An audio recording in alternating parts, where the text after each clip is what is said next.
السلام عليكم ورحمة الله تعالى وبركاته. أخباركم؟ لاباس عليكم؟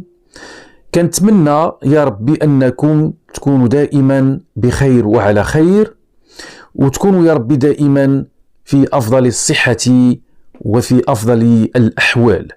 ومرحبا بكم من جديد على قناتكم قضايا غامضة. كنتمنى من المتابعين ديالنا فضلا منكم وليس بأمر ما تبخلوش علينا من اللايكات ديالكم، تفاعل ديالكم، جيم على الفيديو، وجزاكم الله خيرا. دابا غادي ندخلوا مباشرة في سرد تفاصيل وأطوار قضية اليوم. في سنة 2004 بخميس زمامرة في واحد المنطقة تابعة للدرك الملكي، واحد العائلة كتكون من زوج وزوجة عندهم جوج ديال الوليدات. الولد الكبير في العمر ديالو 8 سنوات، والولد الصغير في العمر ديالو 6 سنوات. المعيل الوحيد ديال هاد الأسرة هو الزوج كيخدم في تبنيت. السيد مسكين كيمشي او ما كيخلي حتى مدينة، مرة هو في الدار البيضاء، مرة هو في الرباط، مرة هو في جديدة. السيد تابع طرف الخبز، فين ما كان شي شونتي كيتبنى كيمشي كيخدم فيه. واحد النهار هاد السيد كان خدام في مدينة الدار البيضاء في واحد الموبل كان الفوق. السيد مسكين فقد التوازن ديالو، كان كيضرب المرطوب، فقد التوازن ديالو، طاح من الفوق حتى لتحت 4 ايطاج. السيد توفى في البلاصه، الله يرحمه والله يوليه برحمه الله سبحانه وتعالى. خلى من وراه زوجه أرملة في العمر ديالها 30 عام، وخلى من وراه جوج ديال الوليدات، واحد في العمر ديالو 8 سنوات، والولد الصغير في العمر ديالو 6 سنوات. ما كاين حتى شي حاجه، ما كاينه والو، منهم الله عز وجل. هنا السيده بان ليها الحمل ثقيل، وبان ليها ما كاينش اللي غادي يدخل عليها حتى شي خبزه. قالت اش غندير؟ غادي نمشي، غادي نخرج نخدم.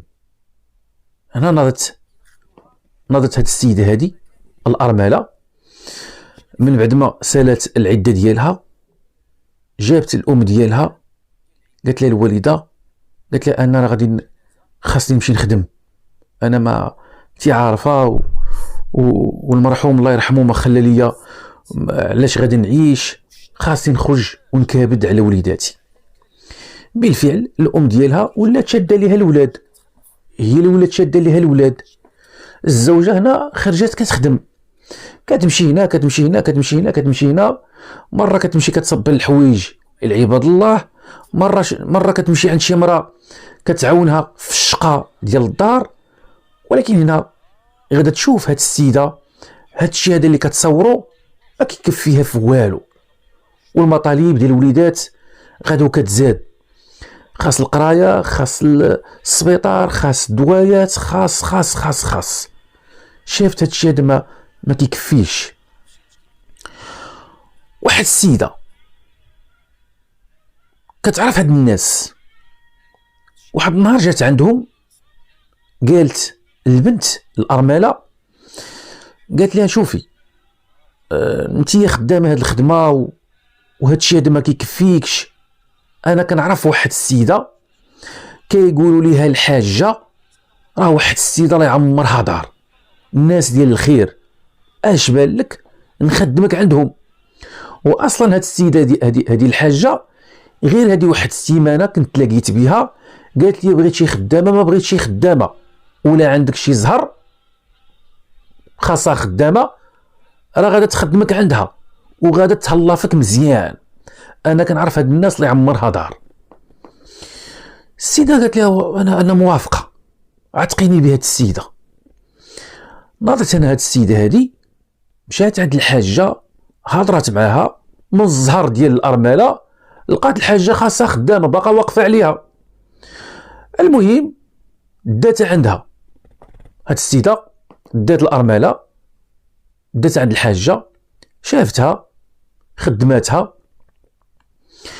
وبالفعل هاد الناس هادو كانوا ناس ديال الخير، ناس اللي عمرها دار، وتهلاو فيها مزيان من بعد ما عرفوا الظروف ديالها وارمله وعندها الايتام، ولاو كيعاونوها في الاعياد، كيعطيوها الحوايج، الثلاجه فيها دانون، فيها الحليب، فيها الفرماج، فيها، يقول غير هزي دي لوليداتك. السيده عاش معهم بخير وعلى خير. والبروغرام ديال الخدمه ديالها كتخدم مع ديك الوقيته ديال 8 الصباح و 8 الليل، كتجي عند وليداتها. داز تقريبا واحد المده ديال عام دازت، وهاد السيده هادي خدامه عند هاد الناس، حتى لواحد النهار هنا الام كتسنى في بنتها، وليداتها راه هما، كتسنى في بنتها ما بانتش. دازت 8، دازت 9، دازت 10 ديال الليل ووالو، ما كايناش البنت. فين مشات اش واقع وياك ما غادا تكون هي الناس اللي خدامه عندهم غادي يكونوا مازالين شادينها. ما يمكنش غادا تعطل هاد التعطيله هادي كامله. ناضت هاد المراه مشات عند السيده هادي اللي خدمات بنتها، قالت لها الله يرحم لك الوالدين، وريني الناس اللي خدامه عندهم بنتي، راه شوفي دابا عليا دابا تكون 10:30 ديال الليل وباقا بنتي ما بانتش، انا خفت عليها. قالت لها واخا انا نديك عندهم. مشات هي والمراه، هي والام ديال الارمله، مشاو عند الناس، خرجت عندهم الحاجه، السلام عليكم. وعليكم السلام. قالت لها واحد بنتي راه باقا ما بانتش، ما انا واش كاين عندكم لداخل؟ ناضت هنا الحاجه قالت لها شوف لا بنتك راه هذيك جويه 4 ديال العشيه راه هي خرجت، راه مشات.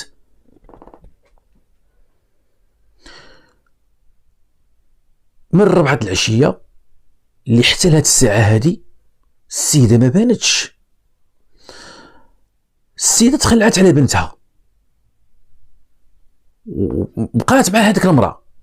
مشاو كيقلبوا، مشاو هنا مشاو عند العائله ديالها، عائله ديال البنت، مشاو هنا تسولوا والو، السيده ما كايناش. جا الصباح وباقي المشكل، باقا السيده ما بانتش. ناضت هنا الام قالت اش غندير؟ ما غندير، غادي نمشي عند الجدرميه ونديكلاري. بالفعل مشات عند الجدرميه، قالت لهم سيدي انا بنتي مختفيه. امتى اختفات؟ البارحه سيدي حيت بنتي خدامه عند واحد الناس وموالفه بحال ما وكايات 8 الليل كتجي. البارحه سيدي مني تعطلات ما بانتش، مشيت عند الناس سولت فيها، قالوا لي راه 4 خرجت من الخدمه، 4 هي سالات راه مشات، ودابا لحد الساعه سيدي باقي ما بانتش بنتي. ما يمكنش بنتي تمشي شي بلاصه اخرى، ما يمكنش بنتي تغيب على وليداتها، ما يمكنش. المهم عطاتهم التصويره، عطاتهم جميع المعلومات، داروا محضر ديال البحث لفائده العائله. في هذاك الصباح بالضبط مع الوقيته تقريبا ديال 10 ديال او 10:30 ديال الصباح، واحد الوليدات كيجيو من واحد الدوار وكيمشيو لواحد خلا كبير، كيمشيو كيبداو كيلقطوا في الببوش. مشاو تما كيلقطوا في الببوش وهما يلقاو واحد المراه مقتوله ومسيبه وسط شي شوك. هاد الوليدات شافوا هذيك المراه مقتوله ومليوحه تما، رجعوا للدوار كيغوتوا. مراه مقتوله مراه مقتوله ما مراه مقتوله. جاو معاهم الناس ديال الدوار وروهم البلاصه، بالفعل هما يلقاو واحد السيده مقتوله ومصيبه وسط الشوك. علموا الجدرميه، جاو الجدرميه كيلقاو واحد السيده لابسه واحد اللباس ماشي هو هذاك، ما كاين جلابيه ما كاين والو، ما لابسه حتى شي حاجه، ما لابسه واحد اللباس داخلي بلا ما ندخلوا في التفاصيل اكثر. لقاوها مقتوله. حسب المعاينه على الجثه كاين واحد الضرب على راسها، ضرب كتير. كاين واحد الاثار ديال الخنق على عنقها، شي طعنات في باقي الجسم ديالها ما كاينش، شي اثار، شي دليل، شي صدفه، شي صدمه، شي حاجه خلاها الجاني او الجنات، ما كاين والو. شي لاكارت ناسيونال، شي حاجه كتثبت الهويه ديال هاد السيده هادي، حتى حاجه ما كاينه. الجدرميه سولوا الناس، هاد الناس هادو سولوهم كتعرفوا هاد السيده؟ لا السيده ما كنعرفوهاش، اول مره كنشوفوا هاد السيده هنايا. شكون اللي سيبه تما؟ الله اعلم. شكون اللي لقى الجثه؟ الناس كيقولوا اسيدي حنا شفنا هاد الوليدات هادو، هما سيدي هاد الوليدات هادو كانوا هنايا كيجمعوا الببوش ما كيجمعوا الببوش. واحد اللحظه جاو عندنا للدوار كيغوتوا مراه مقتوله، جينا سيدي لقينا هاد السيده هادي مسكينه مقتوله وليوحه هنا. بان على ان المسرح ديال الجريمه ماشي هاد البلاصه هادي، باين على ان السيده غادا تكون تقتلات في شي بلاصه، والجاني او الجنات هزوا الجثه ديال هاد السيده ولحوها هنا. مراه في بدايه الثلاثينيات من العمر ديالها. جات السياره ديال نقل الاموات حملت الجثه الله مورك. الجدرميه عندهم هنا واحد المحضر ديال واحد السيده جات لعندهم وكتخبرهم باللي بنتها اختفت، وماشي بعيد غادا تكون هذه هي البنت. استدعاو المراه، عيطوا ليها، جات قالوا لها شوفي لاله راه لقينا واحد السيده مقتوله وغادا نديوك لامورك وغادا تشوفي. بالفعل داوها دخلوها، جبدوا الجثه، غير شافتها السيده مسكينه تصدمات كتغوت، بنتي بنتي بنتي بنتي بنتي. السيده كانت خارجه كتخدم على وليداتها، كتضرب تماره عند الناس، حتى السيده تلقات مقتوله. شكون اللي قتل السيده؟ شكون اللي قتلها؟ غادي نمشيو هنا للتقرير ديال الطبيب الشرعي. الطبيب الشرعي قال لهم هاد السيده هادي تقتلات البارح مع الوقيته تقريبا هذيك 6 ديال العشيه، والسبب ديال الوفاه ديالها هو نزيف داخلي خطير كان على الراس. شو واحد او شي وحدين شبروا هاد السيده هادي وبقاو كيضربوا لها راسها مع شي بودره مع شي حيط مع الضرس ديال الارض حتى ماتت. حاجه اخرى عاوتاني اللي غادا تكون صادمه هنا ان هاد السيده هادي حامله، وفي الحمل ديالها واصل 3 شهور. القضيه ديال السيده باللي تلقات على الملابس ديالها الداخليه بحال كانت غدير شي ممارسه. هنا استغلها الجاني وقتل الضحيه، غفلها بهذا المعنى. هذا هو التقرير اللي تسلموه رجال الدرك الملكي. الام مسكينه كتقول انا سيدي ما حسب البحث اللي دار معاها، كتقول سيدي حنا ناس دراوش، بنتي مسكينه كترزق الله وخدامه غير عند الناس وضربه تماره على وليداتها وهي ارمله، والزوج ديالها مات مسكين وخلى ليها 2 ديال الوليدات. السيده ارمله، عندنا هنا السيده حامله. الجدرميه قالوا لي شوف لاله بنتك راه حامله. حامله اويلي كيفاش حامله؟ هادشي اللي كتسمع لالا، بنتك راه حامله. كتعرف شي واحد؟ لا سيدي، شي واحد دوا فيها باغي يتزوج بها، دايره شي علاقه مع شي واحد، عاودات لك والحاجه هادشي هذا راه ما فيش حشومه ولا فيه تخبيه ولا فيه هادشي، راه فيه جريمه ديال القتل. بنتك راه تلقات مقتوله وهي حامله. دابا خصك تقول لنا اللي كاين. السيده كتقول ما سيدي انا والله ما عارفه شي حاجه على هادشي هذا، على هاد الحمل هذا، انا والله ما عارفه شي حاجه، وبنتي عمرها ما عاودت ليا باللي هي عندها شي علاقه مع شي واحد. عندكم شي اعداء، عندكم شي مشكل مع شي واحد، عندكم شي نزاعات مع شي واحد؟ جامي، ما كاينش هادشي هذا، حنا ناس دراوش. السيده ارمله وحامله، وبحال هاد الحالات هادو اللي كيكونوا باين على ان هذا افتراض، باين هذا اللي قتلها غير باش يواري على الفضيحه ديالو. باين السيده حملات، خاف راسو لا يتشوه او يتفضح، شد السيد وقتلها. بنتك فين خدامه؟ خدامه عند واحد الناس، فرقه امنيه من رجال الدرك الملكي. داو الام مشات معاهم وراتهم الناس اللي خدامه عندهم او اللي كانت خدامه عندهم الارمله. خرجت عندهم الحاجه، السلام عليكم الحاجه، بخير ولا باس عليك؟ واحد السيده مسكينه راه تلقات مقتوله، سميتها كذا كذا كذا كذا، واش خدامه عندك؟ الحاجه تاسفات على هذا الشيء هذا اللي وقع للبنت وبقى فيها الحال. قالت لهم ايه راه هاد البنت كانت خدامه عندي وتقريبا هادي شي عام وهي خدامه عندي. واخا قالوا ليها البنت ما عادش كتدخل الخدمه ديالها وما عادش كتخرج. قالت لهم سيدي هي كتدخل الخدمه ديالها، كتجي عندنا مع ديك الوقيته ديال 8 الصباح وكتسالي الخدمه ديالها.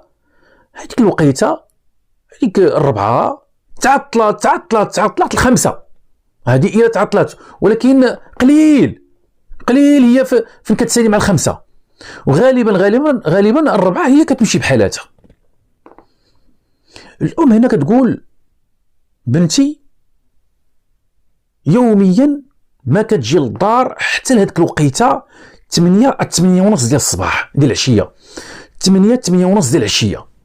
عندنا هنا الحاجه كتقول باللي السيده كتسالي الخدمه ديالها الربعه وغالبا الخمسه هذه اللي تعطلات. اذا هذه الوقيته هذه كامله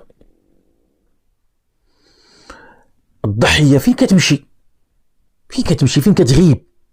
مع من كتلاقها وبين هنا كتعرف شي واحد ديري مع علاقه، ولكن شكون هو هذا وفين كتمشي معاه؟ هنا باش الجدرميه هاد الاسئله اللي طرحوها باش يلقاو الجواب ديالها، اش داروا هنا؟ مشاو هنا كيسولوا تما في هذيك الحومه فين خدامه البنت، مشاو عند مول الحانوت، مشاو عند شي عساسه، مشاو هنا سولوا الناس تما كيقولوا هاد البنت هذه حنا كنعرفوها كتخدم عند الحاجه، وحنا كنشوفوها كدوز من حدانا من هنا بوحدها، ما كيكون معاها حتى واحد. مع الصباح كنشوفوها هكاك، ومع العشيه جويه 3 بحال ما وكا 4، وبعض الخطرات مع 5 كنشوفوها هكاك غادا بوحدها ما غادي معها حتى واحد.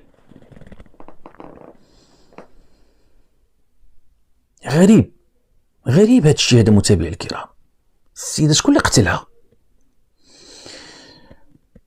هنا الجدرميه رجعوا للبلاصه فين تلقات الجثه ديال الضحيه، جاو عاوتاني تما وقلبوا تما وبحثوا تما والو ما لقاو حتى شي حاجه تما، ما لقاوها. قالوا واش غنديروا؟ غادي نمشيو لهاد الدوار هذا، ربما البنت كانت كتجي تما او شي واحد هو اللي كان كيجيبها معاه، كان كيجيبها تما. داو التصويره ديالها، مشاو لهاد الدوار هذا كيسولوا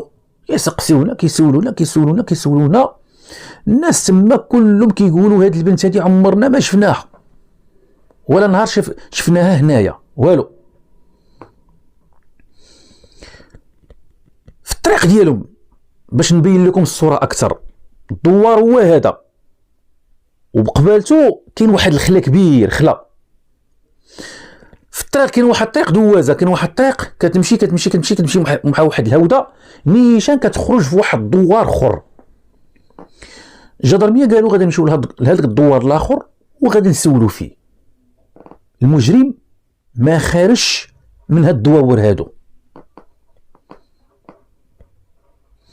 اش داروا هنا؟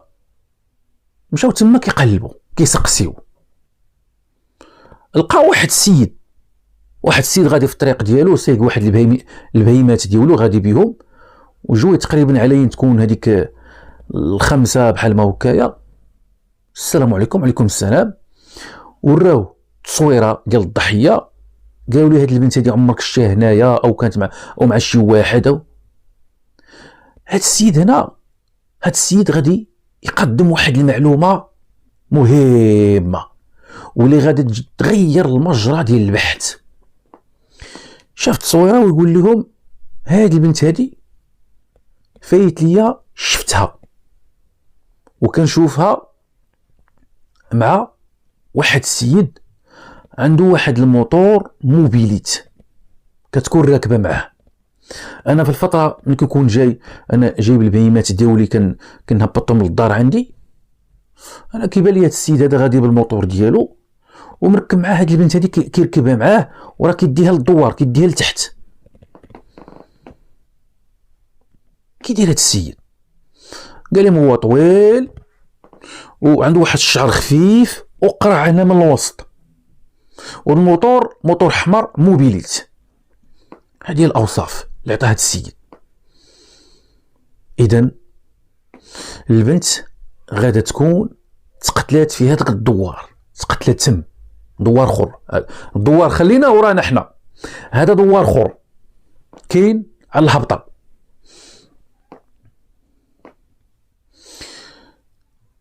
الجدرميه هنا رجعوا عند الام ديال الضحيه، سولوها، قالوا لها واش كاين شي واحد في العائله عندكم عنده موتور موبيليت حمار وهالمواصفات ديالو، هو عنده الشعر خفيف وقراع من. قالت لهم بلاتي كاين. قالت لهم راه لوسها راه فيه هاد المواصفات، لوسها راه هو عنده واحد موبيليت حمراء، يقدر يكون هو اللي فيه هاد المواصفات. لوسها بمعنى الاخ ديال الزوج ديالها الله يرحمه. مشاو عنده الجدرميه، لقاو بالفعل داو، قالوا ليه واش عندك موبيليت حمراء موتور؟ قال لهم إيه عندي موتور. مشاو معاه، جابوا الموتور، جابوا الشاهد كيشوفوا وهو ما كيشوفوش، وهذا قانون معمول به لحماية الشاهد. غير شافوا هاد السيد هذا اللي كيرعى الغنم، قال لهم هو هذا سيدي كنشوفو كيهز معاه البنت وكيكونوا غاديين، هو راه عنده موتور، هو هذا. تاكدوا منه الجدرميه هو. رجعوا هنايا كيبحثوا معاه، قالوا له بغينا نسولوك. قالوا لي فلانه شنو هي طبيعه العلاقه اللي كاينه بيناتكم؟ قال لهم فلانه مرات خويا الله يرحمه، ما عندك بها حتى علاقه؟ قال لهم لا سيدي ما عندي بها حتى علاقه. قالوا له شافوك الناس شحال من مره كتكون هاز معاك البنت وكديها للدوار فلاني، كاين هاد الشيء هذا ولا ما كاينش؟ قال لهم لا. انا نكر امسح السما بليقه. بقاو محتفظين به. السيد غادي يبان باللي هو متزوج وعنده وليداتو. جابوا مراته، قالوا لها الزوج ديالك واش موالف كيمشي لواحد الدوار ها فين جاها؟ قالت لهم هذيك الدواره كاينه واحد الدويره ديال اختو، وراه موالف هو كيمشي ليها. اختو فينا هي؟ قالت لهم الزوجه ديالو، قالت لهم اختو هي راجلها جاتها واحد الخدمه كاينه في النواحي ديال مدينه الناظور، وبقى خدام في هذيك البلاصه وهز ولادو وهز مراته ومشى تما، وبقات انا الدار خاويه. وبقى الزوج ديالي بحال ما هكا مره كيمشي لهاد الدار هادي كيمشي ليها. داو الزوجه وراتهم الدار، حلوا الدار، دخلوا قلبوا هنا، وما لقاو واحد الجلابه نسائيه. لقاو شي دم على واحد الحيط، لقاو الدم، بان على ان الدار كانت هي المسرح ديال الجريمه. السيده غادا تكون تقتلات هنا تقتلات. الجلابيه جابوها الجدرميه، الجلابيه احتفظوا بها، الزوج الجدرميه احتفظوا بها. جاو العناصر ديال التشخيص القضائي، هزوا عينات من الدم اللي غادا تثبت في الاخر باللي هادوك الدماء اللي تلقاو في هاد الدار هادي كترجع الى الضحيه. والجلابه غادا تثبت في الاخر باللي الجلابه ديال الضحيه. عرضوها على الام، قالت لهم هذه الجلابه ديال بنتي، وشي حويجات اخرين حتى هما لقاوهم تما، قالت لهم هادو حويجات ديال بنتي. هذا كيعطي مؤشر واحد باللي لوسها هو اللي قتلها. رجعوا لنا الجدرميه عند الاخ ديال الزوج ديالها، قال لي شوف هذاك جوج حوايج، يا اما غادا تعترف ويا اما غادا تشوف معنا شي حاجه عمرك ما شتيها. انت فين نسولوك كتقول لنا ما عارفش. باش كتفسر هاد الجلابه ديال الضحيه اللي لقيناها عندك في الدار؟ باش كتفسر لينا الدم ديال الضحيه تلقى في الدار؟ لا حقا صباغه، اش من صباغه؟ راه دم هذاك. الجلابه ديال مراتك سولنا قالت لنا الجلابي ماشي ديالي. واش كتخربق علينا؟ واش حنا كنتفلاو هنا ولا؟ زيروه. شاف عين الحمراء، شافهم غادي يهبطوا البيت ديال الضيافه، غادي يشدوه، غادي يتهلاو فيه. في هاد الحالات هادو واش غادي يقولوا لي جلس معنا نلعبوا معاك الكارطه ولا؟ واش غادي يقولوا ليه ريح نجيبوا لك واحد الكاسكروط ويلا حتى تعترف؟ راه ما يمكنش، هذه راه جريمه ديال القتل. زيروه، في الاخر هو اعترف على انه هو اللي قتلها. والقتل جاء بسبب الحمل الغير الشرعي، وعلى انهم كانت بيناتهم واحد العلاقه غير شرعيه. كارثه متابعي الكرام. هذا كيقولوا بالفعل هذه مرات الاخ ديالي، ومن بعد ما توفى الاخ ديالي قال لهم انا ما فهمتش كيفاش حطيتها في دماغي، وليت بحال ما هكا كنجي كنتقرب ليها، كنعطيها الفلوس، كنعاونها، كنجي عندها للدار، وعرفتها فين خدامه. وليت انا كنوقف في بلاصه بعيده وعارف الطريق هي من كدوز، كنتبعها، كنقول لها ركبي انا نوصلك، كنركبها معايا وكنقرب شويه للدار، كننزلها من الموطور وكنمشي انا. بقينا على هذا الشيء هذا سيدي، بقينا على هذا الشيء اللي حتى ولات بيناتنا علاقه. وليت انا كنهزها وكنديها حتى لهاد الدوار هذا، كنستغل الدار خاويه، اختي ما كايناش، ولات عايشه مع راجلها بالنواحي ديال مدينه الناظور، وكنجيبها تما. بقينا على هاد العلاقه. واحد النهار قالت لي قفرناها. قلت لها كيفاش قفرناها؟ قالت لي صافي قفرناها، انا اللي غنتفضح. قالت لي انا راه حامله. قلت لها حنا ما اتفقناش على هاد الشيء هذا، وهاد الشيء هذا راه ماشي دابا، هي اتفقنا على الزواج. قلت لك اعطيني واحد الفرصه واعطيني واحد المهله نطلق هذه انا اللي عندي ونتزوج بك انت. ولكن كيفاش دابا انت حامله؟ اش غنديروا؟ قالت لي اش غدير؟ وانا دابا خصك دير معايا حل، انا ما يمكنش نتشوه، دير معايا حل. قلت لها شوفي غنديك للدار البيضاء، كنعرف واحد الطبيب راه غادي يدير لك الكورطاج.